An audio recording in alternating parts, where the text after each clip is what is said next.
how's it going, friends? Welcome to VR Revelations. Thank you for tuning in. Make sure you give this video a like and make sure you subscribe for future coverage. So, we have some major breaking news right now, guys. It is currently May the 3rd, the year of our Lord, 2023. And it looks like, according to reports and according to video footage, which we're going to be taking a look, that an assassination attempt was carried out via drone on President of Russia, Vladimir Putin's life. This drone actually reached the capital, Moscow, all the way to the Kremlin, the buildings, the governmental buildings, where supposedly Vladimir Putin has his apartment, which in and of itself is pretty incredible and has shocked a lot of Russian citizens and people outside of Russia, because this is supposed to be one of the most secured places in the world, right? After all, it's the security of the capital of Russia. This, if you can imagine, this would be like a drone traveling into the United States and reaching Washington, D.C. or the White House, right? It would be incredible to actually see a drone get past all of the defenses. So, of course, there's already a lot of speculation, a lot of theories. There's already rumors or people insinuating that this could be a false flag, meaning Russia literally staged this attack on themselves in order to justify some sort of assassination attempt on Zelensky, or the use of nuclear weapons, which apparently some people are actually calling for in Russia, as we're going to be reading here. And as you can see by the headline here on this Sun's article, Ultimate Revenge. Russia threatens nuclear retaliation after accusing Ukraine of trying to assassinate Putin with drone strikes on Kremlin. Now, this is huge, guys. This is a huge escalation. This would be like an assassination attempt on President Biden from the United States if the U.S. was in war, right? I mean, you can imagine how the U.S. would react. They would absolutely not tolerate this. But again, Russia has been tolerating a lot of things. Of course, there was the pipeline attack on the Nord Stream pipeline, which, according to Putzler winning journalist Seymour Hersh, he revealed that this attack was perpetrated by the United States, and the West still is denying its involvement. At the beginning, they said that it was Russia themselves that destroyed their own pipelines. So you have to take all these theories of a false flag here with a grain of salt, right? Either way, it doesn't matter what you believe. It doesn't matter if you think it was a false flag attack, or that it was Ukraine, or that it was, some sort of rogue group that carried out this attack. The consequences are going to be the same, right? The ball is now in Russia's court. They can pretty much do anything at this point, but this is very serious, because if it was an attack directly from Ukraine, which again, without speculating too much and theorizing, it's the most likely reality, right? They're in a war against Ukraine. Ukraine is known for launching these drones. They've launched other drone attacks in the past into Russia. They've been shot down. Recently, they've been launching a whole bunch of drone attacks at Crimea, probably with the help of the U.S. So that's the most likely reality, right? That this was an attack carried out by Ukraine, their enemy right now in time of war. But this is huge. This is very dangerous. This is an attack on the president of Russia. It's an attack at the very heart of the government of Russia. So the consequences here could be disastrous. And I literally said, as soon as I read this news, I'm going to go over to Twitter. Now you can see here This was actually trending early in the morning, #1 in the United States. And it's not trending anymore. And you're probably not going to see too much coverage on the mainstream media in the West on this, because they don't want to create panic around the world of a possible nuclear strike. Because again, this was an attempt at the very heart of Russia, right, on the president's life. So they're probably not going to cover this very much. But again, the consequences are there. We have to see how Russia is going to respond. Are they going to carry out an attack on Zelensky directly? I mean, I'm sure they know his location. They don't even have to drop a nuclear bomb where he's at. They can just drop one of the hypersonic missiles on him, a bunker buster. So, you know, there's a lot of options to escalate the situation here. But yeah, we can see here, we have reports of all of this. Now, this is very interesting. Ukraine has denied, being responsible for this attack, but check this out. So this is coming via Jackson Hinkle. You can find him on YouTube. Kyiv claims the Kremlin drone attack was a false flag committed by Russia, yet the Ukrainian Postal Service has made a commemorative stamp. I guess this is Ukraine taking credit for something they didn't do again. Now check this out. This is coming via the Kyiv Post. Ukraine Postal Service, Ukposhta, announced the launch of a new stamp after the night attack on the Kremlin. So why would you deny launching this drone attack, this assassination attempt on Putin, and then you come out with a stamp? Not very smart, right? So anyways, I just want to show you what my immediate reaction was to this attack here. And I recommend you can go check out my my channel here, my Twitter account. It should be down in the link below of this video. But look at this, guys. This is what I tweeted 5 hours ago. The drone attack on the Kremlin aimed at assassinating Putin can justify Russia's use of nuclear bombs or direct attacks with hypersonic missiles on Zelensky's location. And lo and behold, we now have this article by The Sun stating that Russia threatens nuclear retaliation. Again, I've seen some comments that this seems like a sloppy attack, like it wasn't carried out very efficiently, that it wasn't really that threatening. But it doesn't matter how inefficient or how disorganized the attack seemed. If I grab a rock and I throw it at President Biden, I'm probably going to jail for life for attempting an assassination on his life with a rock, right?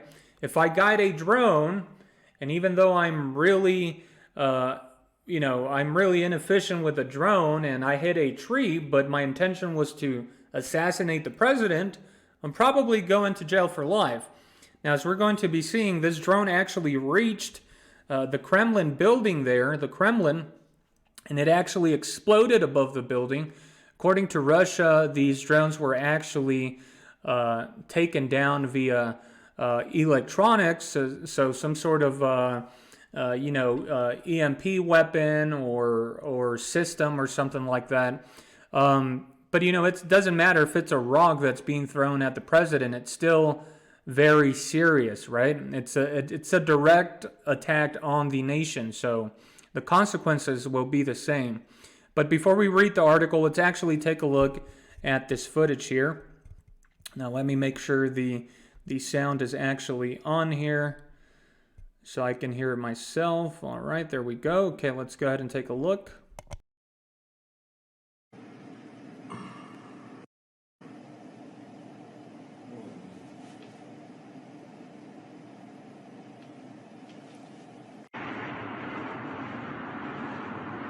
Now this is another angle. You clearly saw the drone there explode near the Russian flag there at the Kremlin.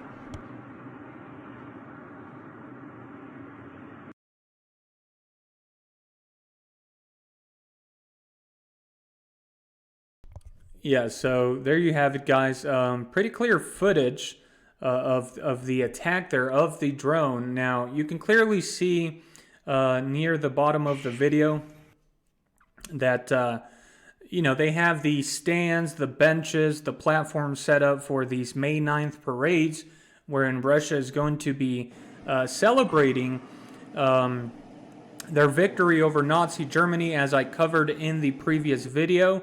Now, this is one of my suspicions that, even though this attack, didn't seem to be very effective, right? It didn't actually crash into the building. It didn't create a hole in the building.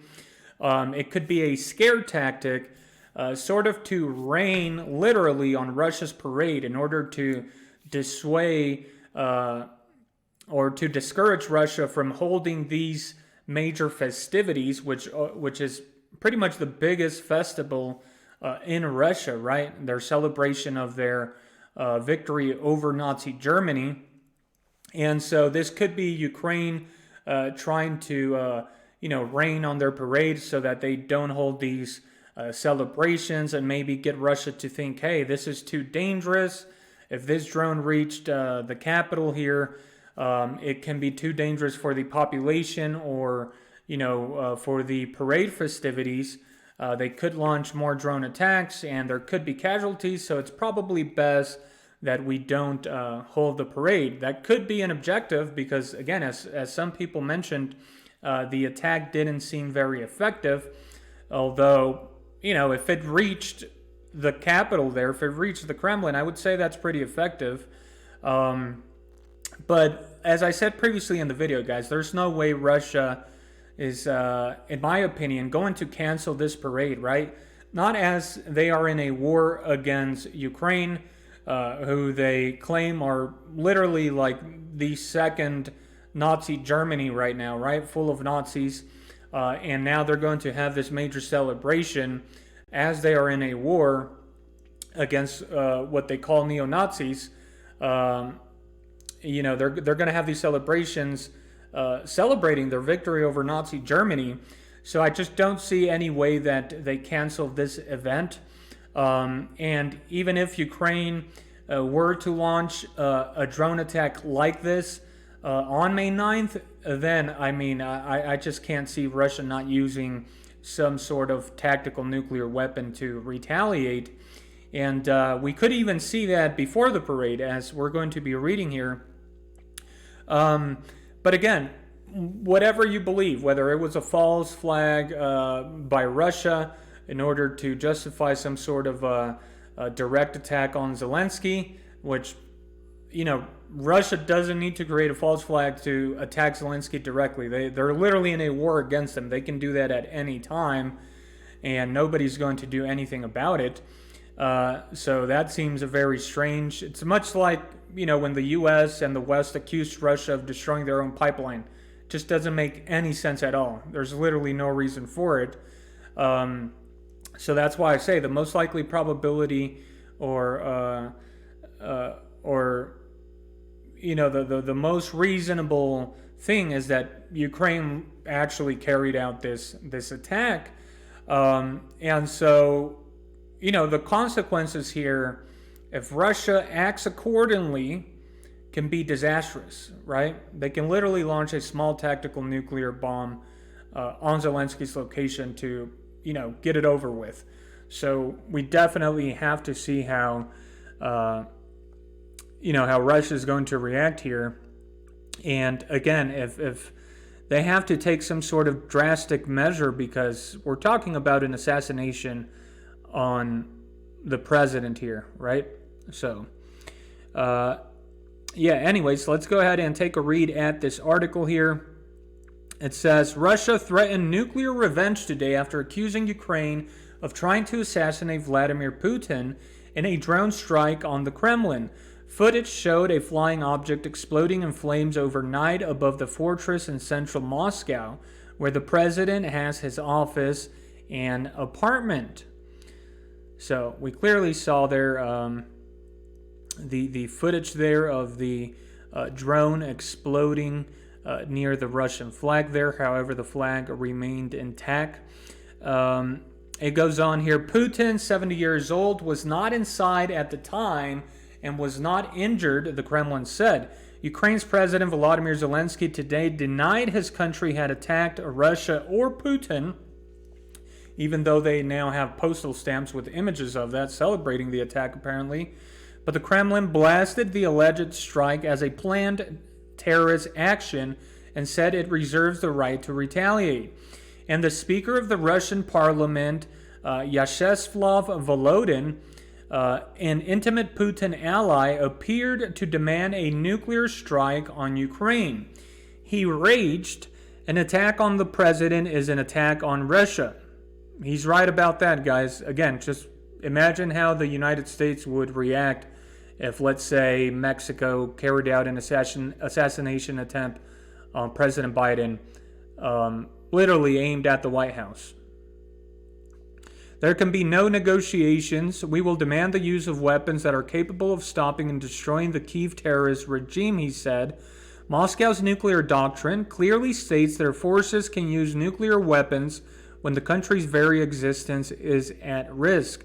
Russian authorities claimed they downed 2 unmanned aerial vehicles that were aimed at the presidential complex, where Putin is known to increasingly live during the war.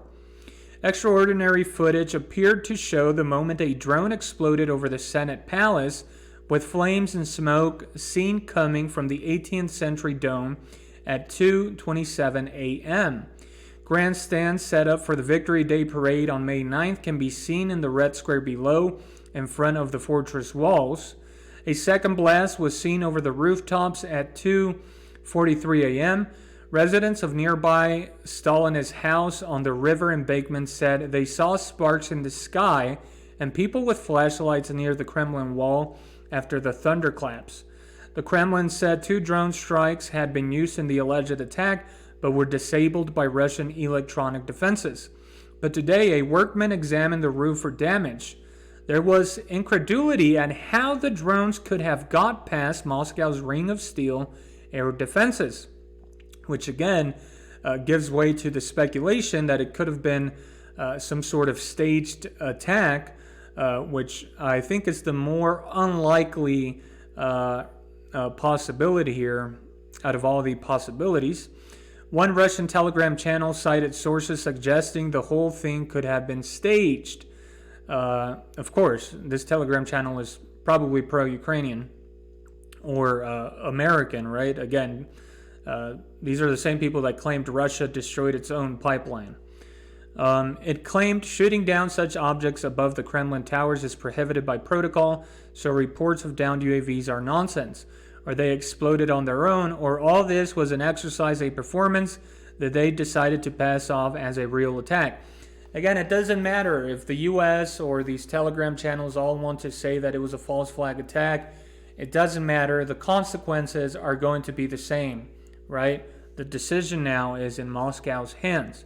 Adding to the mystery, eagle-eyed viewers spotted that at least 2 people were standing on the dome at the time of the explosion. The twin blasts came after a wave of kamikaze drone strikes against Russian targets in Crimea and elsewhere.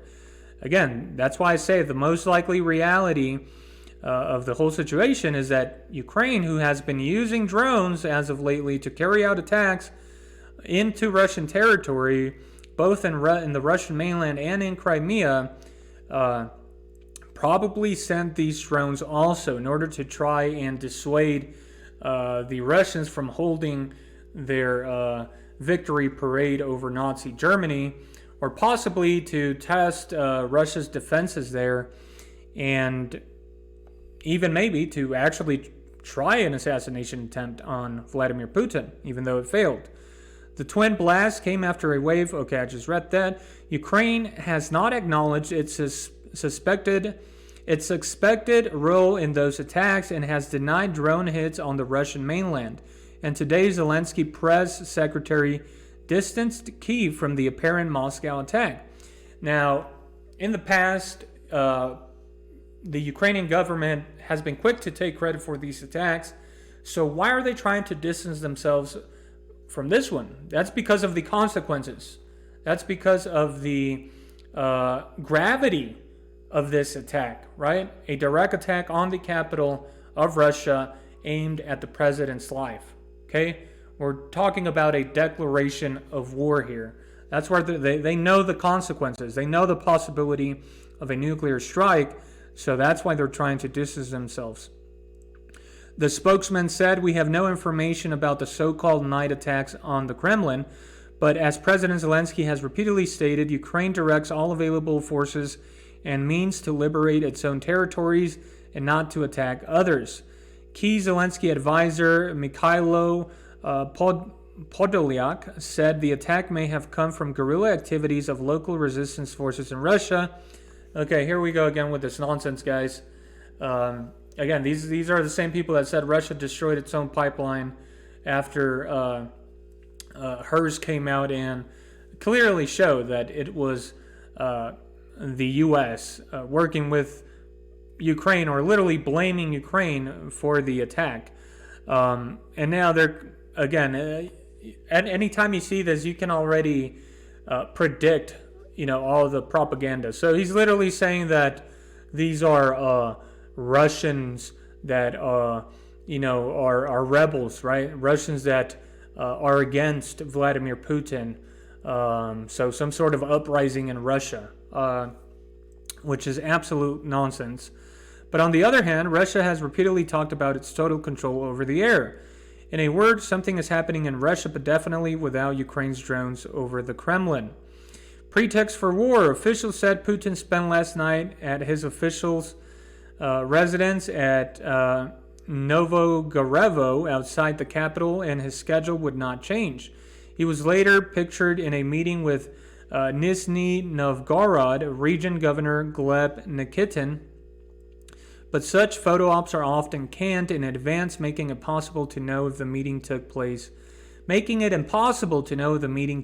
today. Putin allies reacted to the alleged attack with alarming calls for revenge. Former Russian President Dmitry Medvedev, now a top Putin security official, called for the elimination of Zelensky. In a chilling statement, he said, "After today's terrorist attack, there are no options left except for the physical elimination of Zelensky and his cabal."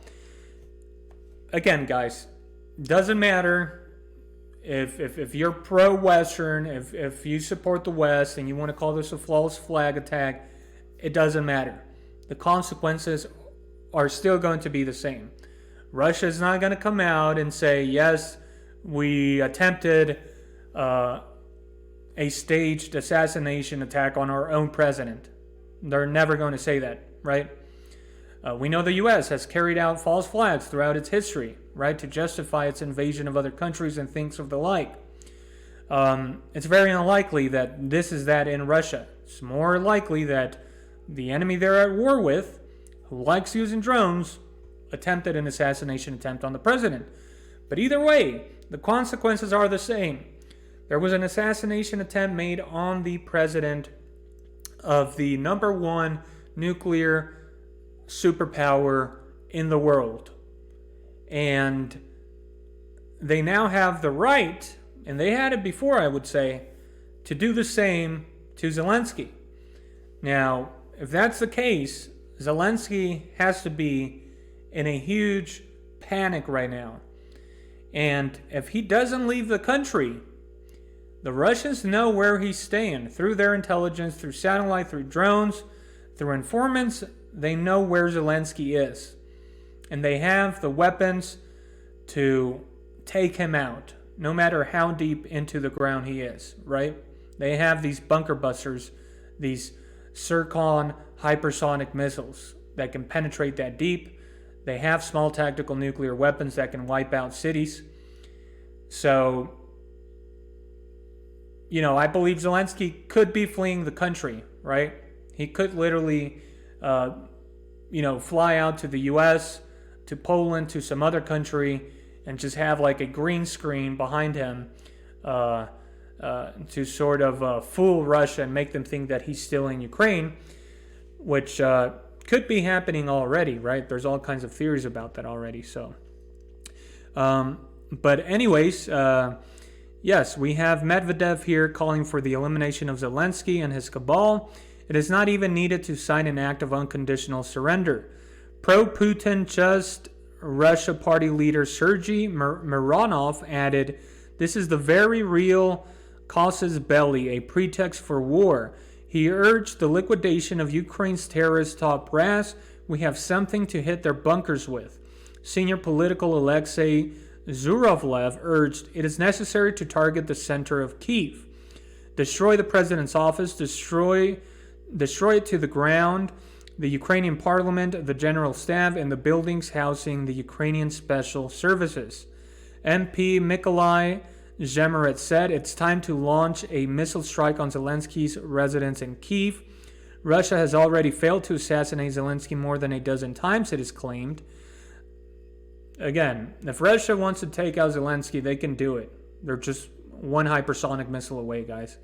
Now, another possibility here is that, Russia is going to use this attack to strike at all these governmental buildings, to take them out, to take out these centers of command.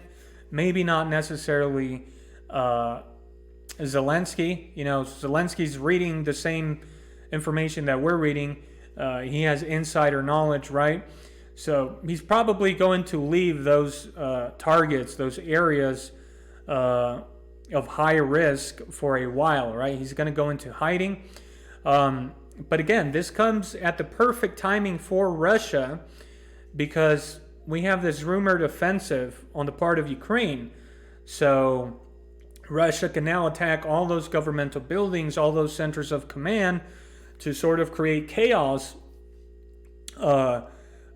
concerning this offensive, right? To sort of create a disorganization between the ranks, between the communication of the high command and the forces on the ground. So this is a perfect timing right now because Russia now can do a lot of things, to escalate the situation and stop this rumored offensive that is supposedly coming here within the next couple of days or weeks.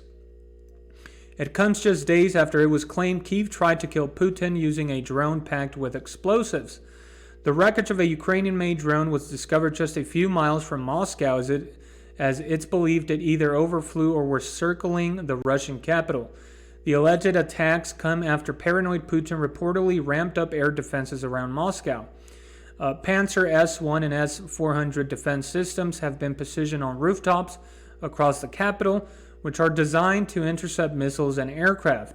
Meanwhile, Ukraine has been suspected of being behind a wave of kamikaze drone strikes on Russian targets, including an oil depot and military airfield, an attack on a headquarters of the FSB spy service, and a train also believed to be the work of Kyiv forces.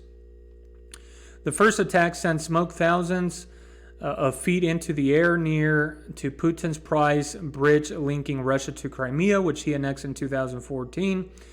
Okay, so it's just getting into the recent drone attacks that Ukraine has carried out, which is why, again, the most likely possibility is that this was launched by Ukraine.